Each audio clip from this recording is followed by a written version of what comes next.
यहाँ किसी के खिलाफ बोलने से भी कुछ भी हो सकता है। अगर कोई भी आपके सामने बुराई हो रहा है तो आप उसके रोकने की कोशिश करेंगे तो वहाँ पर आप अभी गलत साबित होंगे।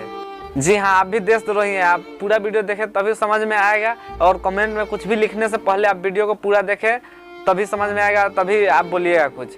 तो हम इस देश के बारे में बात करने वाला है, जो हमारा देश भारत के बारे में, जो भारत के बारे में जो कोई भी इंसान है जो अपना हक लेने के लिए, कोई भी इंसान जो अपना हक लेने के लिए ही कोई भी धरना प्रदर्शन वगैरह करता है या कुछ भी हंगामा करता है। लेकिन इस देश में उस तरह है कि अगर आप अपने हक के लिए लड़ेंगे और धरना प्रदर्शन करेंगे साथ में ऐसा बहुत कुछ है। तो आपको धरना प्रदर्शन में क्या किया जाता है, किसी भी हक के लेने के लिए आप क्या करते हैं, कॉलेज हो गया, जैसे माना कि अभी किसान है जो अपने हक के लिए जो भी हो, किसान कानून जो भी हो वो अपने लिए लड़ रहे हैं, तो लड़ रहे हैं, धरना प्रदर्शन कर रहे हैं। तो इसमें क्या है, सरकार जो है अपना कानून लागू कर दिया है, लेकिन किसान को या हम लोग को किसी भी तरह के कानून से हमें पसंद नहीं रहता है, या कोई भी कॉलेज में हो या कहीं भी हो वो कानून हमें पसंद नहीं रहता है। इसलिए हम कोई चीज़ की मांग करते हैं कि हमें ये चीज़ चाहिए, या ये गलत है, ये सही है, ये चीज़ चाहिए। कहा जाता है सीधी उंगली से घी न निकले तो उंगली टेढ़ किया जाता ही है। तो इसमें बहुत से लोग हैं जो कि अपने हक के लिए लड़ते लड़ते अगर शांति से नहीं हो पाता है, शांति से कोई भी काम नहीं हो पाता है, इसलिए वो धरना या प्रदर्शन करते हैं। प्रदर्शन ज़्यादा वो दंगा भी करने लगते हैं कभी कभी। तो उसे क्या घोषित कर दिया जाता है, देशद्रोही। जैसे कि कन्हैया कुमार को देशद्रोही करार कर दिया गया। और इसके बीच ये है किसान आंदोलन में किसानों को जब देशद्रोही किया गया तो कैसे किया गया, किसान अपना हक के लिए धरना प्रदर्शन कर रहे हैं, लेकिन सरकार इस पर कोई भी विचार नहीं कर रही है। और कोई भी विचार नहीं कर रही थी तो किसान अपने हक के लिए हंगामा करने लगा। तो उसके बाद क्या हुआ, उसके बाद हुआ कि सरकार नहीं मानी तो ये ज़्यादा गलत कदम उठाने लगे, उससे हाइक करने लगे। तो ये सरकार के खिलाफ थे, सरकार के खिलाफ जाते जाते कुछ ज़्यादा बहक कर देश के लिए कुछ गलत कर दिए, मतलब कि ये तिरंगे या कुछ भी के लिए गलत कर दिए, तो ये देशद्रोही हो गए।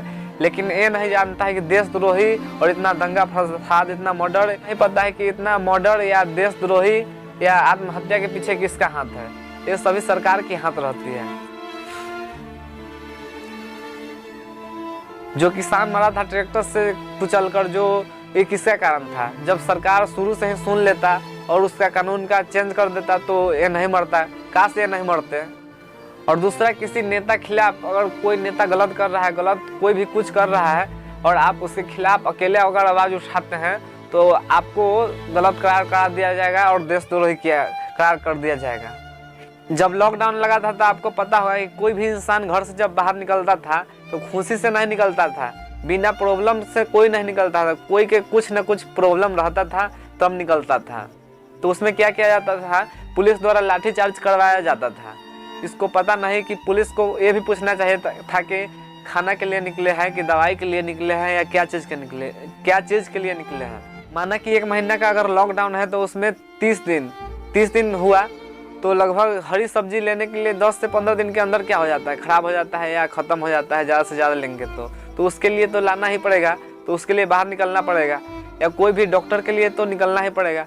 लेकिन कुछ नहीं पूछता था और सीधे उसको क्या किया जाता था, लाठीचार्ज किया जाता था।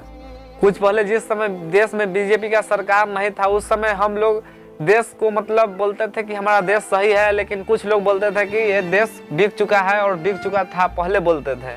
लेकिन पहले तो हमें पता था कि रेलवे सरकारी है, प्राइवेट कंपनी जो है वो नहीं होता था, सरकारी कंपनी है। एयरलाइंस, लाल किला ये वगैरह सभी को पहले बोलता था कि ये सरकारी है, लेकिन आज हम बोल सकते हैं कि सरकारी नहीं है। किसी बीजेपी नेता से पूछिए, हम बीजेपी के खिलाफ नहीं है लेकिन फिर भी बोल रहे हैं कि किसी भी बीजेपी नेता से पूछिए तो कहेगा कि कांग्रेस के सरकार में देश बिक चुका था। लेकिन पहले हमें कुछ नहीं पता था, रेलवे, एयरलाइंस, लाल किला वगैरह बिक चुका है, ये तो पहले नहीं सुनते थे। लेकिन आज के सरकार में सुनना है कि ये सब बिक चुका है, यानी कि गिरवी रख चुका है, माना कि समझिए कि गिरवी रख चुका है। पहले 2 रुपये टिकट था लोकल ट्रेन का, लेकिन आज वही 30 से 40 रुपये तक का टिकट है। तो पहले घाटा नहीं लगा, लेकिन आज 40 रुपये का है तो आज घाटा लग रहा है। और रेलवे बोल रहा है सरकार की रेलवे को अब बेच देना चाहिए था, प्राइवेट कर देना चाहिए।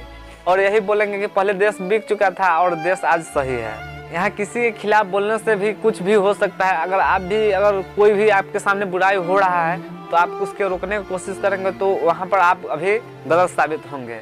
ये भी बात जान लें कि अगर कहीं भी बुराई हो रहा है और उसको रोकने का आप काम कर रहे हैं, कुछ भी आवाज़ उठा रहे हैं, तो आपको वहाँ गलत करार कर दिया जाएगा या देशद्रोही करार कर दिया जाएगा। ऐसा यहाँ सिचुएशन बन चुका है हमारे देश में।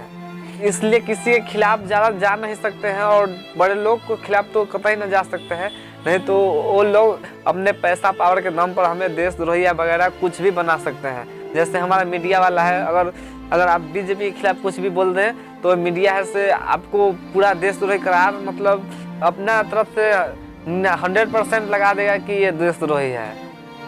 ऐसा नहीं है, लेकिन मीडिया भी समझिए कि बिक चुका ही है। मीडिया जो है कि सरकार के खिलाफ नहीं जाता है, और कुछ प्राइवेट मीडिया है जो उनको देखेंगे तो खिलाफ नहीं जाता है, आवाज़ उठाते हैं, जो गलत हो रहा है उसके खिलाफ आवाज़ उठाते हैं। तो चलिए मिलते हैं अगली वीडियो में। जब तक के लिए हमारे यूट्यूब चैनल को सब्सक्राइब कर लें और वीडियो को लाइक करें और शेयर करें। जय हिंद, जय भारत। जब तक के लिए जय हिंद, जय भारत।